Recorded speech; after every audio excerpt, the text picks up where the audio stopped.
Christian Schmitz is here. We have MonkeyBread questions. Margaret, do you want to jump in here and ask some questions? Is there any way that we can track the schema or database development edits or changes that are being made by a developer? So if a developer adds or edits a script or a field or calculation, etc., is there any way that we have an audit of changes being made to a FileMaker solution? So we know that our customer who has the administrative code, which in and of itself is a problem, they got in there and did some messing around, right?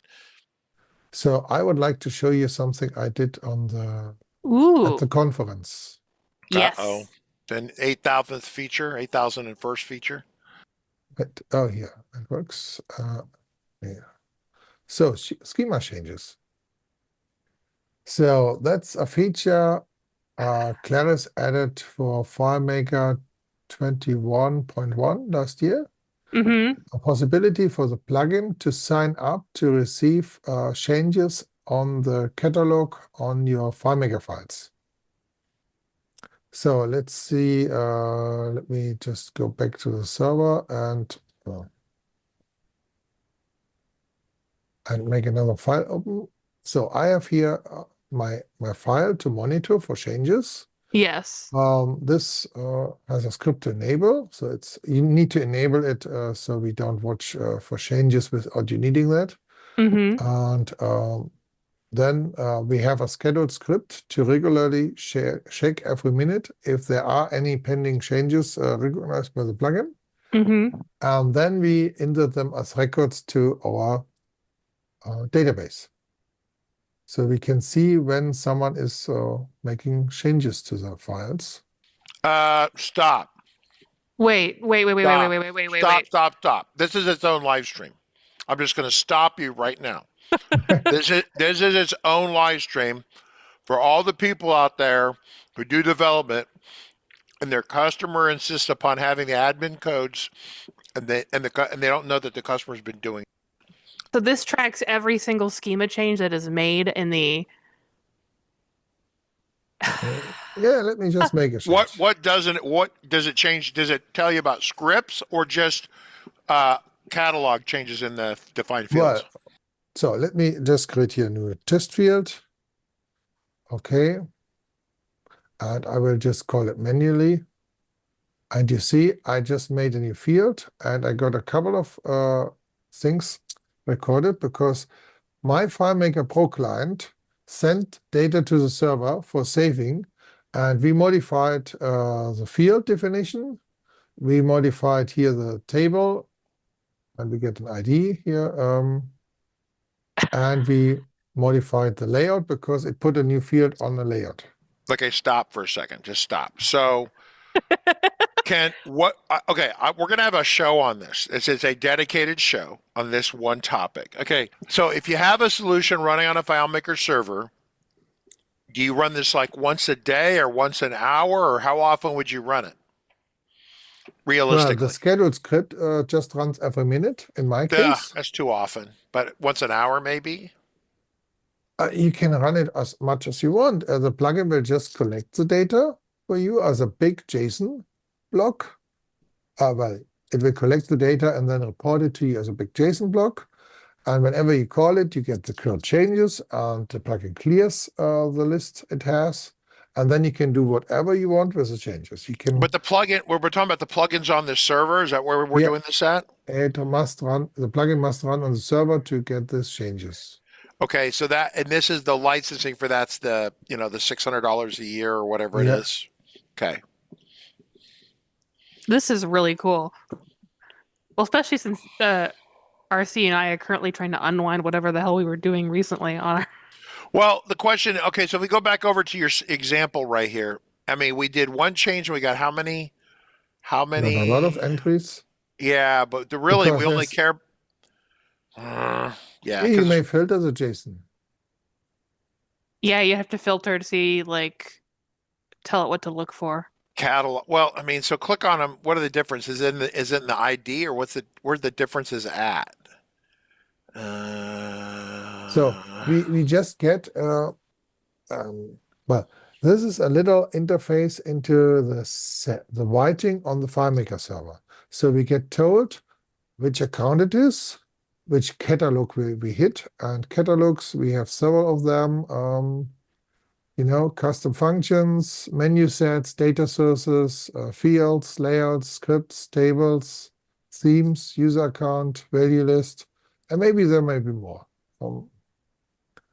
So the server reports the plugin has changed. So you get the catalog, you get the file name, you get some ID, and as you see here, it sometimes gives you meta to tell you that it changed metadata. So you defined a field. What was the field's name when you defined the field on this Test. example? The field name was test. You don't get the field name. You just get the information that there's a new field in this table. Damn it. All right. It's that. Yeah, well, the ability to next run a thing show is- just went out the window. Because, yeah, that's a showstopper because we'd want to be able to say, hey, this guy added this test field or he edited this script or did something that. Yeah, but you get the information that a field was added in this file to this table, and then you can make the query to the schema to see which table is number 130, and then get the field list. And you can check it with a previous field list you had. So you know which field is new. The main idea was we had at the conference was to have the script getting triggered, and then every so many changes, it would make a save as XML. No, I got that. But the people who are going to want to implement this are not going to want to do that level of engineering. I'm just telling you, Christian Schmitz, I'm not being a dick. I'm giving you real feedback. Is that telling them to make a query to find out what object 130 is on, the file assets, right? Blah, blah, blah, is going to be, they're going to be like, this would be a nice to have, but I'm not going to, they might spend money on it and get the customer to spend money on it. But if they have to code it to have the basic level of usefulness for them. I mean, I understand, but you're talking about people who are my audience, or at least the people that I like to pitch this to, are what we call intermediate developers. Intermediate developers is not going to want to come over here and resolve that with extra calls, right? So I'm not telling you. Maybe I make just a little. Well, I'm just okay. So here's the thing. To edit. If something is added, edited, or deleted, they're on any object that's under the what I call quote unquote under the hood. If we had that reflected in here, this becomes an essential thing for realistically, probably 15, 20, 30% of all FileMaker installations would want this. They may not want to spend $600 a year on it or whatever it is, but they're going to want this because that's a big deal. Because then they can see when it was changed, right? The name of the script. Yeah, if I had that, like if we're editing a script, it would be script name, script ID, script name, lines were this, they changed to this other thing over here, like that. That's information only Claris has, So let me just add a new script. Okay. And this again. And you see, Claris tells us that script changed. There's an ID for a script. Because really, that's one edit, right? It was one. If you add a line of code, you add a. Just renamed it again. Yeah, script 15. Hey, where are my IDs? Yeah, 15. So I get the ID for the script, and I would have to do the calculation to say, give me the name of the script. Yeah. Oh, this is a counter. It's just a counter. Oh, sorry. 15. There's the 15. Sorry, different 15. Okay, got it. Yeah. Yeah, for this to be super useful, it's really got to be it's almost like an audit trail for what's going on under the hood. It doesn't have to have super precision, but if someone changes a calculation or changes a script or changes a field definition, those are all kind of important Well, you would see the timestamp and would see that between you leaving Friday evening and someone coming back on Monday morning, someone messed Yes. up on Sunday. No? Yeah. No, I You would got see it that. in the You just timestamp. wouldn't have you'd know that someone, whoever had this code admin over here, had made some changes.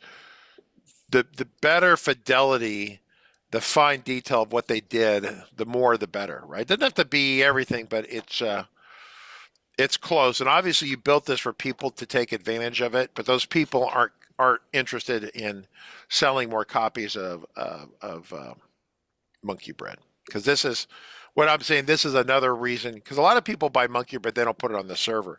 But if you give them another reason to put it on the server, this just adds more effort to do that. I'm talking out loud because this seems to me really awesome, but it's half done, at least from the intermediate developer level. If you're an Yeah, advanced well, developer, it's good enough. so this is coming in the next version, 15.5. Because I just May put improve things. 15.4 the other day on the BVA, last week before. Whatever. Okay. So we may improve the example a bit more, but otherwise we take your wishes for version 16. Yeah, there you go. Absolutely. Yeah, because I'm just thinking about this is a major complaint that people have. I don't have it so much with BVA. They stay in their lane, but yeah, this is a good one. This is a really good question. So David Angel says you run SASE on the server. What is the counter ID fee? So yes, we run on the server. Yes, you'd run on SASE, and this ID corresponds to the ID that's over here. And we're just discussing that.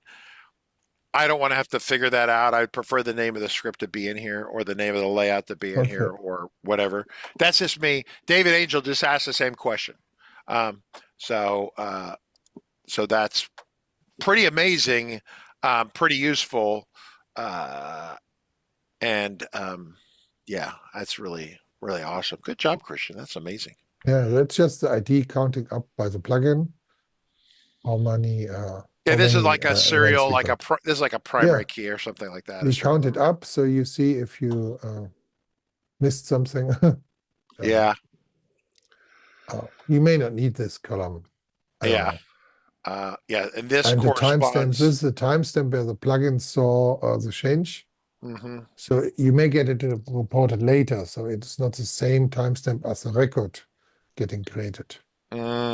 Yes. So yeah, we'd have to make a note. This is the timestamp of the MonkeyBread plugin being made aware that the change was made, and this is from a script. So this is when the schedule script or whatever script was fired, and then it did this. It talked to the database and got the data out. That's that. That's no. When we get the callback, that's between your scripts running. We get a callback when the change is made. We just store this change in memory in our log, and then when you call when the script runs, it gets a record, and so the timestamp shown here. So the timestamp of the record creation is different maybe than the one when we got it. So we may log it 10 seconds later or a minute later. Yeah, David points out it's a really good one, the track development. Yeah, once again, if you're the only developer and you take good notes and stuff, it's fine, but it's when someone else is under the hood screwing with stuff that becomes a problem. All right, Christian Schmidt, it's 11 o'clock at night, time for bed. Thank you very much. Good job. Seriously, there were several things that were explained. Is he back? Are you back next week? Next week. Okay, cool.